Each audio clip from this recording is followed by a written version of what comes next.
6.1 प्रस्तावना। राजनीतिक व्यवहार व सिद्धांत में न्याय केंद्रीय महत्व का है। सरकार के कानूनों, सार्वजनिक नीतियों तथा प्रशासनिक निर्णयों का समर्थन करने अथवा विरोध करने में व्याइच्छा से ही प्रतिवेदन किए जाते हैं। न्याय का स्तुतिपूर्वक आह्वान राजनैतिक आंदोलनों, नागरिक अवज्ञा तथा सत्याग्रह अभियानों में भी किया जाता है। इस प्रकार नागरिक अधिकार अथवा नागरिक अनुज्ञा आंदोलन अनिवार्यतः न्यायार्थ आंदोलन है। इसी प्रकार दलित, नारी अधिकारवादी तथा पर्यावरण संबंधी आंदोलन है। जबकि एक शिष्ट अथवा योग्य समाज अथवा राज्य व्यवस्था को अनेक सद्गुण अपनाने पड़ते हैं। न्याय एक व्यापक दृष्टिकोण के अनुसार उन सब में अव्वल है। सर्वाधिक महत्वपूर्ण समसामयिक नैतिक व राजनीतिक तत्वज्ञ हार्वर्ड यूनिवर्सिटी के जॉन रॉल्स के शब्दों में न्याय ही सामाजिक संस्थाओं का सर्वप्रथम सद्गुण है। उन्होंने उक्त कथन अपनी पुस्तक ए थियरी ऑफ जस्टिस में दिया, जो 1971 में प्रकाशित हुई। कोई 2 दशक पूर्व भारतीय संविधान की प्रस्तावना में यह उद्घोषित किया गया था कि भारतीय लोकतांत्रिक गणतंत्र अपने सभी नागरिकों के लिए न्याय, सामाजिक, आर्थिक व राजनीतिक सुनिश्चित करने के लिए दृढ़ प्रतिज्ञ है। यह गौरतलब है कि यह प्रस्तावना सूची में न्याय को स्वतंत्रता, समानता व भाईचारे के अन्य नैतिक राजनैतिक मूल्यों से ऊपर रखती है। रॉल्स की पुस्तक ने जो अभिषिक्त किया, उसे ठीक ठीक न्याय विषयक सैद्धांतिकरण में एक सुनहरा युग नाम दिया गया है। परिणामस्वरूप न्याय, जैसा कि टॉम कैंपबेल द्वारा वर्णन किया गया, आज प्रचलित मुख्यधारा नियामक राजनीतिक दर्शन की केंद्रीय व आदेशकारी अवधारणा है। John Rawls and the agenda of social justice शीर्षक से अपने संपादित ग्रंथ में राय अनुभव करते हैं कि रॉल्स की पुस्तक ने न्याय में न सिर्फ विद्वान संबंधी अभिरुचि को ही बल्कि जन साधारण संबंधी अभिरुचि को भी पुनर्विकृत किया है। जबकि एक नैतिक राजनैतिक मूल्य के रूप में न्याय की केंद्रिकता के विषय में आम लोगों, राजनीतिज्ञों व तत्वज्ञों के बीच एक व्यापक सहमति है। उनके बीच इसके अर्थ व विस्तार पर ऐसी कोई सहमति नहीं है। इन पर उदारवादी उपयोगितावादी, उदारवादी समतावादी यथा रॉल्सियन, इच्छा स्वातंत्र्यवादी, समाजवादी, मार्क्सवादी तथा नारी अधिकारवादी सिद्धांतियों के दृष्टिकोणों में बहुत महत्वपूर्ण भेद हैं। उनमें से रॉल्स द्वारा प्रस्तावित सामाजिक न्याय संबंधी उदारवादी समतावादी सिद्धांत एक न्यायतः केंद्रीय स्थिति पर रहने वाला सिद्ध हुआ है। वे जिन्होंने न्याय की वैकल्पिक अथवा स्पर्धारक परिकल्पनाओं को आगे बढ़ाया, रॉल्स के सिद्धांत की तुलना और विषमता में अपने गुण अथवा योग्यता को प्रस्तुत करने हेतु विवश महसूस करते हैं। 6.2 न्याय विचार। न्याय शब्द का अंग्रेजी पर्याय जस्टिस लैटिन शब्दों जुगैर, जुंगेरे बांधना, एक साथ गांठ देना और जस एक बंधन अथवा गांठ से व्युत्पन्न हुआ है। एक बांधती अथवा जोड़ती अवधारणा के रूप में न्याय हर व्यक्ति को अधिकारों व कर्तव्यों, पुरस्कारों व दंडों का यथोचित हिस्सा बांटकर लोगों को संबंधों की एक उपयुक्त अथवा उचित व्यवस्था के भीतर संगठित करने का काम करता है। रोमन सम्राट जस्टिनियन ने न्याय के लैटिन में कुछ नीति वाक्य निर्दिष्ट किए, जैसे ऑल्टरम नॉन लोडेर, ऑल्टरम नॉन लाइडेरे, दूसरों को क्षति अथवा चोट न पहुंचाना, और स्वम क्विक ट्रिब्यूरे फ्यूम क्विक ट्रिब्यूअर, प्रत्येक जिसको जो यथोचित हो आवंटित करना। न्याय संबंधी जस्टिनियन के नीति वाक्य यूनानी दार्शनिक अरस्तु से प्राप्त किए गए थे, जिसने न्याय को इस रूप में परिभाषित किया था: समानों का समानता से और असमानों का असमानता से उनकी असमानताओं के अनुपात में बर्ताव करना। उसने न्याय के 3 प्रकारों को भी पहचाना, नामतः वितरणकारी न्याय, दोष निवारक न्याय तथा क्रमविनिमेय न्याय, यथा विभिन्न प्रकार की वस्तुओं के बदले में तुल्य परिमाण का न्याय। एक नैतिक राजनैतिक मूल्य के रूप में न्याय ऐसे ही अन्य नैतिक राजनैतिक मूल्यों से अंतर्संबद्ध है, जैसे स्वतंत्रता, समानता और भाईचारा। किसी समाज अथवा राज्य को जो एक बुनियादी अर्थ में न्यायसंगत बनाता है, वह है उसका हर व्यक्ति को उसके यथोचित अधिकारों व कर्तव्यों के साथ साथ यथोचित पुरस्कार व दंड देकर मानवीय संबंधों का उपयुक्त अथवा उचित विनियमन करना। न्याय यह काम स्वतंत्रता, समानता, सहयोजन आदि सिद्धांतों के बीच समन्वय पैदा करके करता है। परंपरागत रूप से तब न्याय के सिद्धांत को एक ऐसा सिद्धांत माना जाता था जो स्वतंत्रता, समानता आदि सिद्धांतों को तौलता अथवा संगत बनाता है।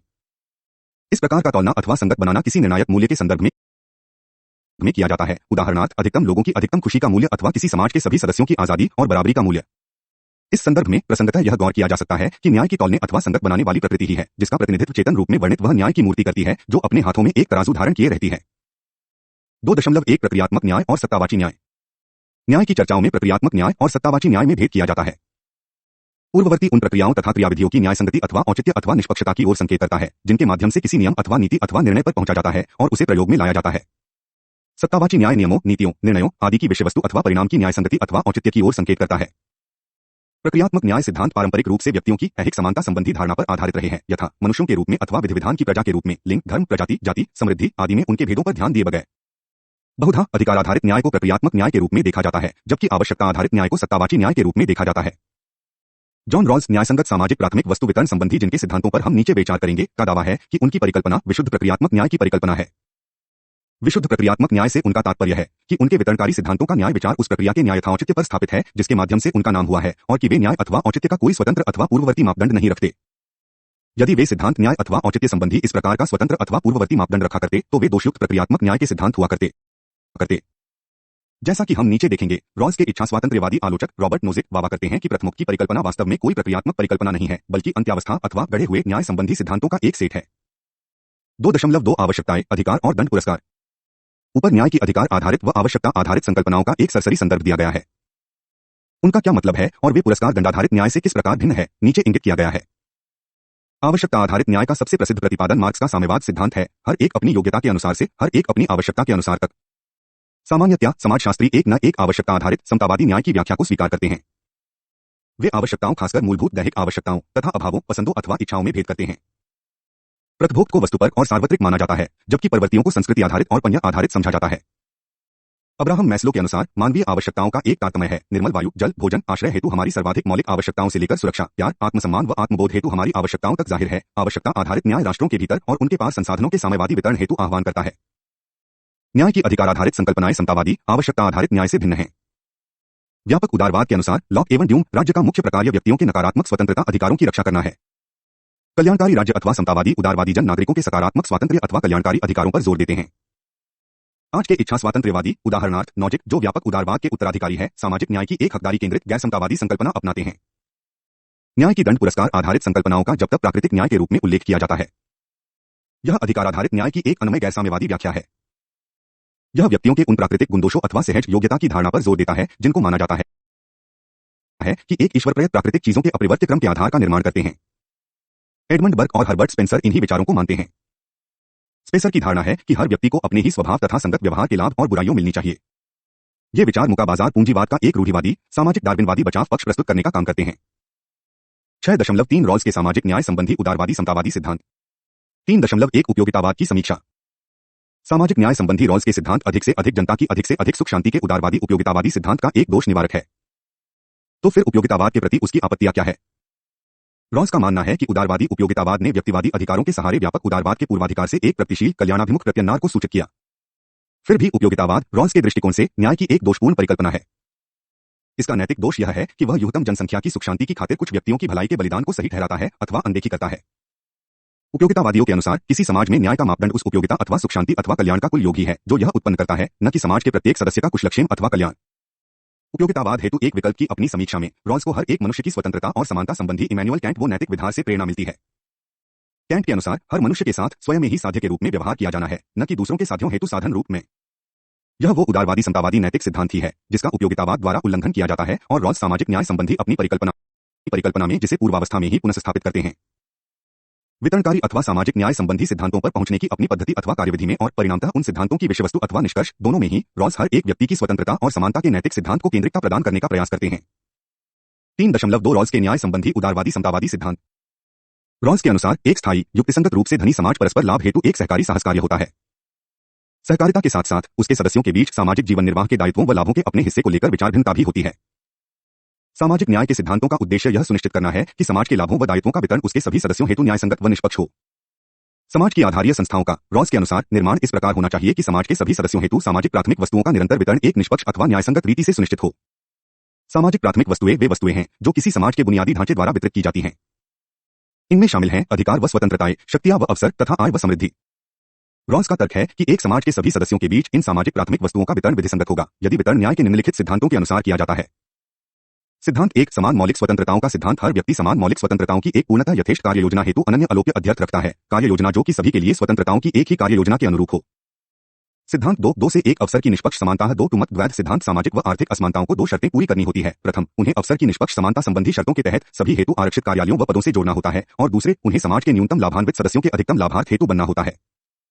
ये सिद्धांत यहाँ उनकी शाब्दिक प्राथमिकता के क्रम में सूचीबद्ध किए जाते हैं। शाब्दिक प्राथमिक से रॉल्स का तात्पर्य है कि अगला सिद्धांत लागू किए जाने से पहले प्रथम सिद्धांत पूरी तौर से संतुष्ट किया जाना अत्यावश्यक होता है। इसका अर्थ है उदाहरण के लिए कि स्वतंत्रता को सिर्फ स्वतंत्रता के आशय से ही प्रतिबंधित किया जा सकता है, न कि कहिए आय अथवा समृद्धि की खातिर। यह वैसे इस संदर्भ में गौरतलब है कि रॉल्स का मानना है कि वह समाज जिसमें सामाजिक न्याय संबंधी उसके सिद्धांत लागू किए जाने हैं ऐसा समाज है जो तर्कसंगत रूप से धनी है और जिसमें सभी की बुनियादी भौतिक आवश्यकताओं का भरण पोषण होता है। प्राथमिकता संबंधी नियम का मुख्य उद्देश्य अन्य प्राथमिक सामाजिक वस्तुओं की बजाय समान मौलिक स्वतंत्रताओं को अधिक महत्व देना है। मौलिक स्वतंत्रताओं में रॉल्स शामिल करते हैं विवेक की स्वतंत्रता, विचार की स्वतंत्रता, निजी संपत्ति रखने संबंधी अधिकार के साथ व्यक्ति की स्वतंत्रता, यादृच्छिक बंदीकरण व नजरबंदी से स्वतंत्रता अथवा दूसरे शब्दों में कानून के शासन की स्वतंत्रता, भाषण व सभा की स्वतंत्रता तथा राजनीतिक स्वतंत्रताएं। रॉल्स के अनुसार ये मौलिक अधिकार व स्वतंत्रताएं हमें अपनी 2 उच्चतम क्रम नैतिक शक्तियों का व्यवहार और बोध करने में समर्थ करती हैं, अर्थात आय न्याय सिद्धांतों के अनुसार ही बातों को समझाने, प्रयोग में लाने एवं व्यवहार करने की क्षमता और 2 भलाई की भावनाएं विकसित करने, संशोधनार्थ दोहराने और तत्परता के साथ कायम रखने हेतु क्षमता। रॉल्स के दृष्टिकोण में एक विधिसंगत समाज के प्रत्येक सदस्य को इन 2 नैतिक क्षमताओं के चालक के रूप में देखा जाना चाहिए। ये उन्हें स्वतंत्र व समान नागरिक बनाती है। नागरिकों की नैतिक समानता का अर्थ है कि जन्मे हर कोई उन सिद्धांतों को निर्धारित करने में समान आदर व सम्मान का अधिकार रखे और स्वयं को धारक के रूप में देखे जिनके माध्यम से उनके समाज की आधारीय व्यवस्थाओं को नियमित किया जाना है। नागरिकों की स्वतंत्रता में उत्तम जीवन संबंधी उनकी अपनी धारणा को कायम रखने हेतु अपनी क्षमता का बोध करने की उनकी स्वतंत्रता शामिल है। चूंकि सामाजिक प्राथमिक वस्तुओं के वितरण को समाज के सभी सदस्यों की समानता एवं स्वतंत्रता एवं भाईचारे एवं कल्याण आदि का आदर करना पड़ेगा, यह कठोर नियमनिष्ठता पटल के आर पार एक समान वितरण नहीं हो सकता। रॉल्स के अनुसार एक बार लोगों की बुनियादी भौतिक आवश्यकताएं पूरी हो जाने के बाद मूल स्वतंत्रताओं संबंधी उनके अधिकार को उन अन्य सामाजिक प्राथमिक वस्तुओं हेतु उनके अधिकार से ऊपर प्राथमिकता दी जानी होती है, जो समान अवसर सिद्धांत तथा मतद्वैत सिद्धांत द्वारा प्रतिपादित हैं। जबकि वह मौलिक स्वतंत्रताओं के किसी भी असमान वितरण के खिलाफ हैं, उनका मानना है कि आय व समृद्धि में कुछ असमानताएं अपरिहार्य और शायद अनिश्चित नहीं है। तदनुसार सामाजिक न्याय संबंधी उसके दूसरे सिद्धांत का मुख्य उद्देश्य असमानताओं को निष्पक्षता रूपी न्याय के बंधनों में रखता है। स्पष्टतः विधिसंगत अथवा उचित असमानताओं तथा विधिविरुद्ध अथवा अनुचित असमानताओं के बीच अंतर सामाजिक न्याय संबंधी रॉल्स के सिद्धांत में निर्णायक महत्व का है। रॉल्स का सोचना है कि आय व समृद्धि में अत्यधिक समानता अधिक रचनात्मकता और उत्पादकता हेतु आवश्यक आर्थिक प्रोत्साहनों को व्यर्थ कर देगी। यह अमीर और गरीब दोनों के लिए हानिकारक होगा। गरीब के साथ ही साथ अमीर के दृष्टिकोण से न्याय को संपूर्ण आर्थिक असमानता निवारण की जरूरत नहीं। रॉल्स का मानना है कि कुछ असमानताएं जो प्रतिभा संपन्न और गुणीजनों की अधिक रचनात्मकता व उत्पादकता हेतु प्रोत्साहनों के रूप में काम करती हैं, विधिविरुद्ध नहीं है यदि वह महत्तर रचनात्मकता व उत्पादकता सभी विशेष रूप से समाज के निम्नतम लाभान्वित सदस्यों वो हितार्थ वितरण हेतु एक सामाजिक प्राधार्य अथवा संस्थागत व्यवस्था के भीतर एकीकृत हैं। उनका यह भी सोचना है कि निम्नतम लाभान्वितों को लाभ पहुंचाना निर्विवाद रूप से हर किसी के लिए लाभ पहुंचाने का अनुक्रम बंधन करेगा। रॉल्स की धारणा है कि कोई समाज अपनी मौलिक संस्थाओं का निर्माण अथवा पुनर्निर्माण इस प्रकार कर सकता है कि आय व समृद्धि में असमानताएं निम्नतम लाभान्वितों हेतु अधिकतम लाभ उत्पन्न करें, अधिकतम किसी तर्कसंगत वैकल्पिक सामाजिक पुनर्स्थापना की तुलना में। उनके मत द्वैत सिद्धांत का अर्थ आय क्रमों या समृद्धि में असमानता के स्थान पर समानता लाना नहीं है, बल्कि निम्नतम लाभान्वितों के लाभों को अधिकतम सीमा तक बढ़ाकर आर्थिक असमानताओं की अनुचित अथवा विधिविरुद्ध क्रमों या श्रेणियों को एक उचित अथवा विधिसंगत क्रम या श्रेणी में बदल देना है। मत द्वैत सिद्धांत के अनुसार वे असमानताएं जो खुशहालों के लिए तो लाभकर हैं, परंतु निम्नतम लाभान्वितों के लिए नहीं, विधिविरुद्ध हैं।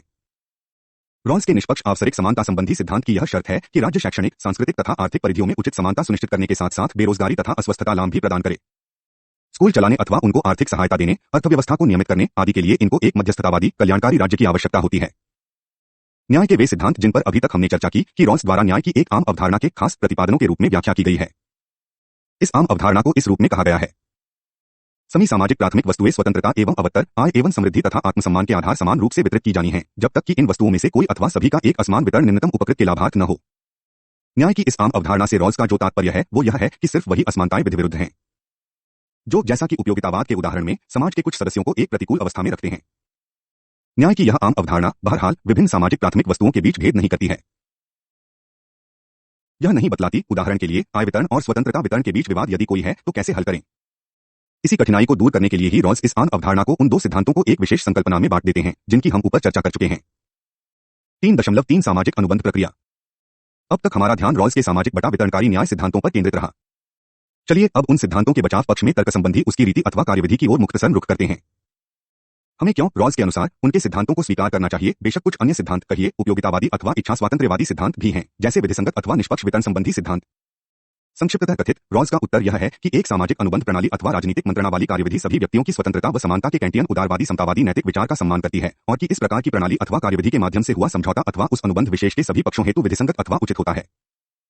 वह वस्तुतः इस प्रकार की कार्यविधि को ही अपनाते हैं और तर्क देते हैं कि सभी अनुबंधक वितरणकारी न्याय सिद्धांतों के उपरोल्लिखित आम और खास प्रतिपादनों से सहमत होंगे वे सिद्धांत जिनका वह सामाजिक न्याय के उदारवादी लोकतांत्रिक समतावादी सिद्धांतों के रूप में समर्थन व बचाव करते हैं। उनका सामाजिक अनुबंध आनुमानिक है, न कि ऐतिहासिक अथवा वास्तविक। इसका तात्पर्य सिर्फ एक परिकल्पित सभा अथवा परिवार प्रमुखों की मूल अवस्था से है। वे परिकल्पनात्मक रूप से वितरणकारी न्याय के आम सिद्धांतों पर एक सहमति अथवा सामाजिक अनुबंध का अंग बनने के लिहाज से एकत्र होते हैं, जिसके आधार पर उनके समाज की संस्थाओं का निर्माण किया जाना है।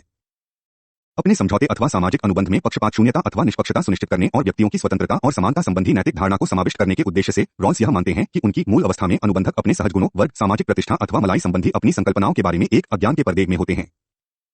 वे बहरहाल न्याय की सामान्य परिस्थितियों की जानकारी अवश्य रखते हैं, जैसे कि लोगों की सीमित परहितेच्छा और सामाजिक प्राथमिक वस्तुओं की मात्रा को लेकर हितों में विचार मिलता। वे यह भी जानते हैं कि उस वास्तविक समाज में जिसमें उन्हें रहना पड़ता है वे शायद समाज के निम्नतम लाभान्वित सदस्यों की स्थिति में ही पहुंच जाएंगे। वास्तविक स्थिति के विषय में यदि अनिश्चितता व्यक्त हो जिसमें एक अनुबंधक वास्तविक समाज में आ सकता है, उसके लिए अनुबंधन स्थिति यथा मूल अवस्था में यह मान लेना कि वह निम्नतम लाभान्वित स्थिति में पहुंच सकता अथवा सकती है, और तदनुसार वितरण का एक ऐसा आम सिद्धांत चुनना जो समाज के निम्नतम लाभान्वित सदस्यों को अच्छे से अच्छा भाग दिलाए। प्रत्येक अनुबंधक दूसरे शब्दों में पसंद का न्यूनाधिक नियम अपनाता है, जो कहता है कि एक अनिश्चय की स्थिति में आपको विकल्प इस प्रकार चुनना चाहिए कि आपकी न्यूनतम संभावनाएं अधिकतम सीमा तक बढ़े। एक साथ लिए जाने पर सामाजिक न्याय संबंधी रॉल्स के सिद्धांत उनको शाब्दिक वरीयता के क्रम में रखे जाने पर कैंट की उदारवादी समतावादी नैतिक निषेधाज्ञा को प्रस्तुत करते हैं, यथा कि मनुष्यों को हमेशा स्वयं साध्य समझा जाएगा और कभी भी महज दूसरों के साध्यों का साधन नहीं। इस लिहाज से भलाई संबंधी किसी बहुमतवादी अथवा उपयोगितावादी संकल्पनाओं की खातिर कुछ व्यक्तियों के मौलिक अधिकारों व स्वतंत्रताओं को बलिदान नहीं किया जा सकता है। उदारवादी उपयोगितावादी न्याय से भिन्न रॉल्स का उदारवादी समतावादी न्याय प्रत्येक व्यक्ति की समानता और कल्याण हेतु गंभीर चिंता द्वारा सूचित है, जिसमें शामिल है खासकर समाज के निम्नतम लाभान्वित सदस्य। 3.4 समाज की मूल संरचना। रॉल्स ने प्रत्यायक रूप से दर्शाया है कि सामाजिक न्याय हेतु निर्णायक महत्व का है और कि उसको संविधान, विधि संहिता, नीतियां, कानूनी प्रक्रियाएं आदि सूचित करनी चाहिए। वास्तव में उनके अनुसार न्याय का मुख्य विषय समाज का मूल आधार ही है।